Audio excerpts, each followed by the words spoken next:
Once again आप सभी का स्वागत है आपके चैनल अभी कॉमर्स क्लासेस में। और आज के लेक्चर में आज हम डिस्कस करने जा रहे हैं जो महानदी परियोजना है उसके संबंध में।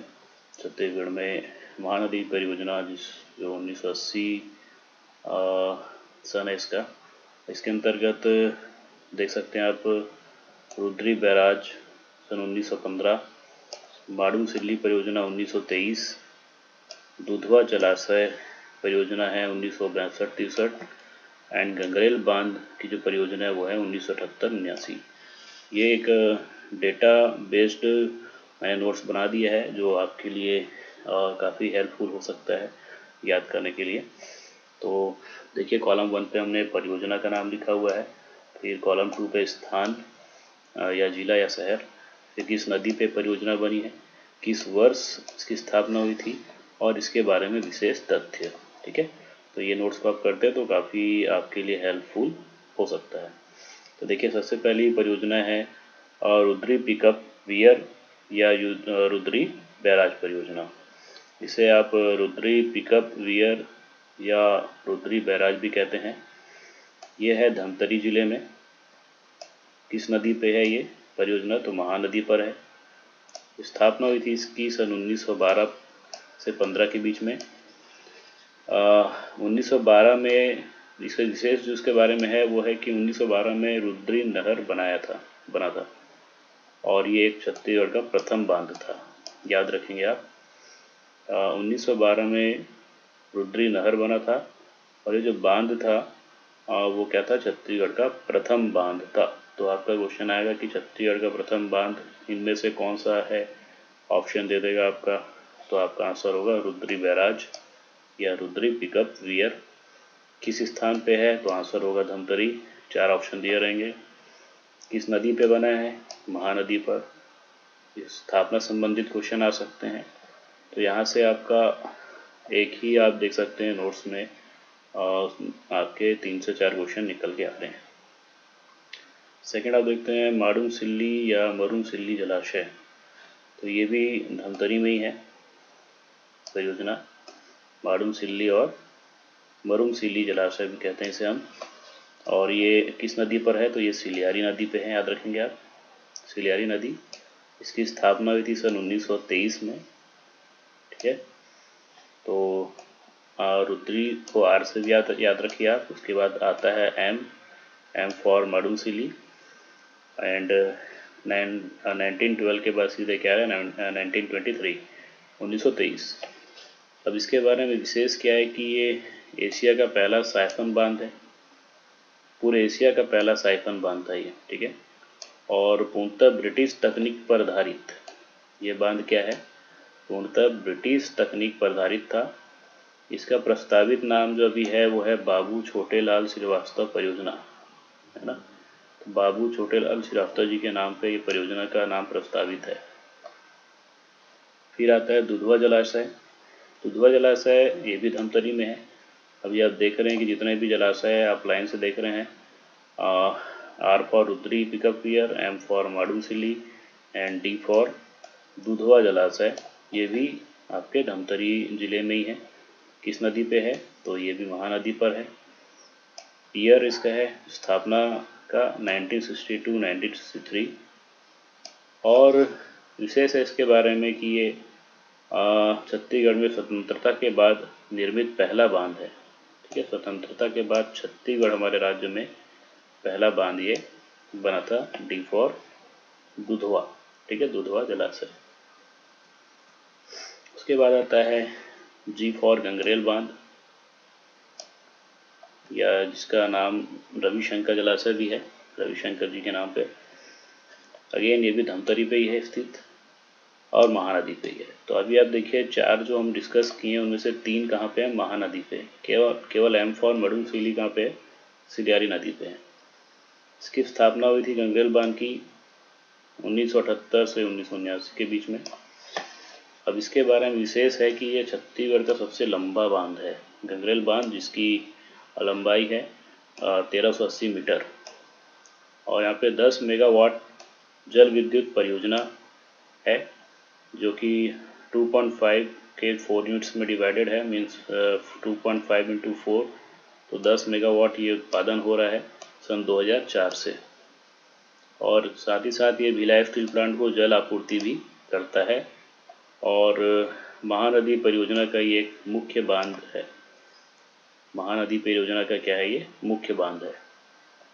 तो RMDG शॉर्ट में रखिए, RMDG, R for Rudri pickup weir, M for Madusili, D for Dudhwa, G for Gangrel. Weir के लिए देखिए 12 के बाद 23 है, आप 19 तो सबके में कॉमन है, तो आप ऐसे याद रखिए 12, 15, 23, 62, 63, 78, 79, इस तरीके से याद रखते हैं आप। सीक्वेंस में इस नोट्स को फॉलो करते हैं तो आपको काफ़ी हेल्पफुल हो सकता है। उसके बाद आगे बढ़ते हैं, तो अब हम आते हैं महानदी कॉम्प्लेक्स पे। यहाँ पे आपका था महानदी परियोजना। महानदी कॉम्प्लेक्स जो 1978 से 80 के बीच में विश्व बैंक की सहायता से बनाया गया है। इसके अंतर्गत 2 परियोजना है, एक तो सीकासार परियोजना और दूसरा सोंडूर परियोजना। सीकासार परियोजना एंड सोंडूर परियोजना। तो सीकासार परियोजना ये है गरियाबंद जिले में, और किस नदी पे है ये, तो ये पैरी नदी पर है। कब स्थापना हुई, 1995 में। सीकासार मीन्स S फॉर सीकासार। और विशेष इसके बारे में कि ये विश्व बैंक की सहायता से बनाया गया था। 2006 से 7 मेगावाट 3.5 के 2 यूनिट आप कह सकते हैं, यहाँ से बिजली उत्पन्न होना शुरू हो चुका है सन 2006 से सीकासार से। और ये मेन जो इसमें पॉइंट है वो है विश्व बैंक की सहायता से बनाया गया है। सोंडूर अगेन S, तो ये 2 S हैं, सीकासार और Sondur. S for Sikasar, S for Sondur. तो ये धमतरी में है, किस नदी पे, सोंडूर नदी पर है। नाम भी सोंडूर है, नदी भी सोंडूर है। ईयर इसका 1979, और इसके बारे में विशेष है कि ये विश्व बैंक की सहायता से बनाया गया है। ठीक है, तो ये है महानदी कॉम्प्लेक्स।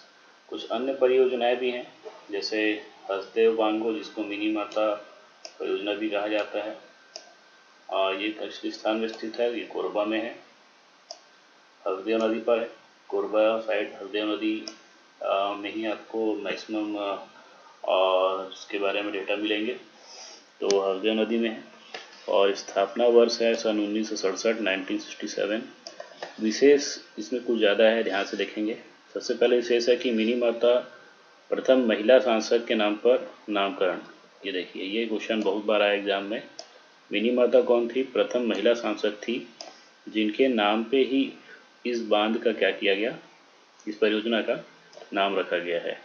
और एक ये प्रथम बहुउद्देशीय परियोजना है। बहुउद्देशीय परियोजना का मतलब क्या होता है, ऐसी परियोजना जो बहुत से उद्देश्य के लिए तैयार की गई है।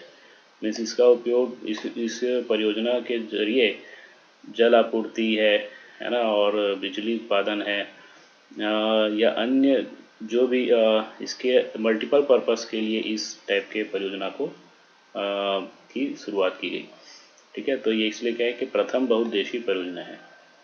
इसका अंतिम निर्माण कार्य 2011 तक हुआ। 87 मीटर सबसे ऊंचा बांध है ये, इसकी ऊंचाई है 87 मीटर।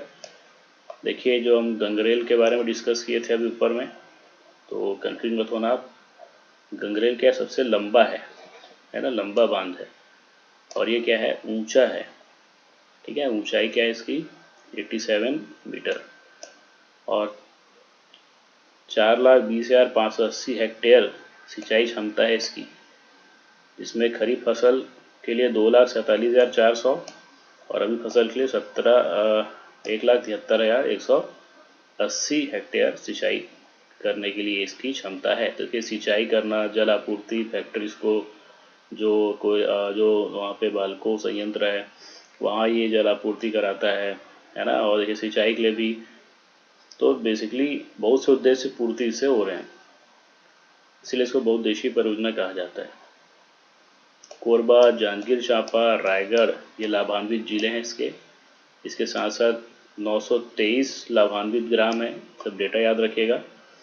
और 1994 से 120 मेगावाट छत्तीसगढ़ की प्रथम जल विद्युत परियोजना सबसे बड़ी जल विद्युत परियोजना है यहाँ पे। तो देखिए जल विद्युत परियोजना भी चल रही है, सिंचाई कर रही है, जल आपूर्ति कर रही है, विद्युत परियोजना चल रहा है, तो इसीलिए इसे हम क्या कह देते हैं, बहुउद्देशीय परियोजना। ठीक है। तो 1994 से 120 मेगावाट छत्तीसगढ़ की प्रथम जल विद्युत परियोजना भी यहाँ पे जारी है। इसके बाद एक परियोजना है केलो परियोजना, जिसे हम दिलीप सिंह जुदेव परियोजना भी कहते हैं, इनके नाम पे रखा गया इसे। ये परियोजना स्थित है दनौट रायगढ़ में, केलो नदी पर है ये, और इसके लाभान्वित जिले हैं रायगढ़ और जांजगीर चांपा। लाभान्वित ग्राम टोटल 175 ग्राम इस परियोजना से लाभान्वित हो रहे हैं। और सबसे इम्पोर्टेंट जो पॉइंट है वो ये कि प्रधानमंत्री कृषि सिंचाई योजना में इसको शामिल किया गया है ना, ये बहुत इम्पोर्टेंट है। प्रधानमंत्री कृषि सिंचाई योजना में इस परियोजना को शामिल किया गया है, दिलीप सिंह जुदेव केलो परियोजना। की सिंचाई क्षमता क्या है, 22,810 हेक्टेयर। फिर आता है कुडार, जिसे हम शहीद वीर नारायण सिंह परियोजना भी कहते हैं। ये महासमुंद जिले में है परियोजना, कुडार नदी पे। और कुडार नदी क्या है, सूखा नदी की एक सहायक नदी भी है। ये परियोजना की शुरुआत हुई है सन 1976-1995 में, से लेकर 1995 तक कार्य चला। सिंचाई क्षमता है इसकी 16.7 हजार हेक्टेयर। ठीक है, तो याद रखिए इसे आप। फिर आता है खुड़िया या राजीव गांधी परियोजना, जो कि कहाँ पे है, लोरमी, मुंगेली जिले में, मुंगेली जिले के लोरमी में। किस नदी पर है ये मनियारी नदी पर है। 1924 से 1930 तक परियोजना का कार्य चला। और ये भी इसके बारे में इम्पोर्टेंट है कि प्रधानमंत्री सिंचाई योजना में इसे भी शामिल किया गया। तो दो परियोजना भी आपने देख लिया, एक दिलीप सिंह जुदेव और दूसरा राजीव गांधी परियोजना, इसको खुड़िया भी कहते हैं, खुड़िया परियोजना। ये दोनों क्या है, प्रधानमंत्री कृषि सिंचाई योजना में शामिल हैं। की सिंचाई क्षमता है 11,515 हेक्टेयर। ठीक है, तो डेटा आपको याद रखने हैं, 11,515। फिर आता है एक भैंसाझार परियोजना, ये ग्राम भैंसाझार में है, जो कोटा के समीप है, बिलासपुर के। ये अरपा नदी पर है। इसके लाभान्वित ग्राम टोटल 102 ग्राम है जो लाभान्वित हो रहे हैं इससे, बिलासपुर जिले के। और इसकी सिंचाई क्षमता है 25,000 हेक्टेयर। फिर आता है खूटा घाट, या जिसे हम संजय गांधी जलाशय भी कहते हैं, ये बिलासपुर के रतनपुर में स्थित है। अरपा नदी की जो सहायक नदी है खारन नदी, उस पर यह बना है, याद रखेंगे। 1920 से 31 तक इसका कार्य चला। अब ये भी परियोजना प्रधानमंत्री कृषि सिंचाई योजना में शामिल है। तो अब तक 3 परियोजना आपने देख लिया, एक संजय गांधी वाला, एक राजीव गांधी वाला, जिसे खुड़िया भी कहते हैं, खूटा घाट खा दोनों में आ रहा है। एंड एक आपका क्या हो गया, दिलीप सिंह जुदेव का। तो कांग्रेस से 2 गए, भाजपा से 1 हो गया, दिलीप सिंह जुदेव। और ये तीनों का है प्रधानमंत्री कृषि सिंचाई योजना में शामिल है। और खूटा घाट जो संजय गांधी जलाशय का क्षमता जो है, सिंचाई क्षमता, वो है 8300 हेक्टेयर। ठीक है। इसके बाद एक आता है आपका तांदुल परियोजना। तांदुल परियोजना बालोद में है। वैसे जो तांदुला नदी कांकेर से निकलती है, बालोद होते हुए जाती है। ठीक है, कांकेर से निकलती है, बालोद होते हुए जाती है। ये थोड़ा सा तथ्य है इंपॉर्टेंट, याद रखेंगे। तो तांदुला परियोजना कहाँ पे है, बालोद में है। किस नदी पे है, तालुंदा नदी पे ही है, तांदुला नदी पे। सन 1913 में स्थापना हुआ। ये छत्तीसगढ़ का प्रथम परियोजना है, याद रखेंगे। ठीक है, प्रथम परियोजना है। सिंचाई क्षमता है 0.87 लाख हेक्टेयर। गंगरेल के साथ तांदुला बांध से भी भिलाई स्टील प्लांट को जलापूर्ति की जाती है। तो भिलाई स्टील प्लांट को जलापूर्ति एक तो गंगरेल से की जाती है, दूसरा तांदुला से की जाती है, तांदुला परियोजना से, बांध से। तो ये थे आपके 6 लेक्चर, ठीक है, विभिन्न परियोजनाओं पर। तो आई होप आपको ये समझ में आया होगा। इसे रिवाइज कीजिए, आप देखिए। और एक टेबल बेस्ड हमने नोट्स आपके लिए बनाया है, बहुत मैक्सिमम चीज़ों को कवर अपने आप पे करने की कोशिश हमने किया है। तो वीडियो अगर आपको पसंद आ रहा है तो ज़रूर लाइक कीजिए, सब्सक्राइब कीजिए, और सबसे इम्पोर्टेंट है कि इसे आप शेयर कीजिए सभी तक। Thank you.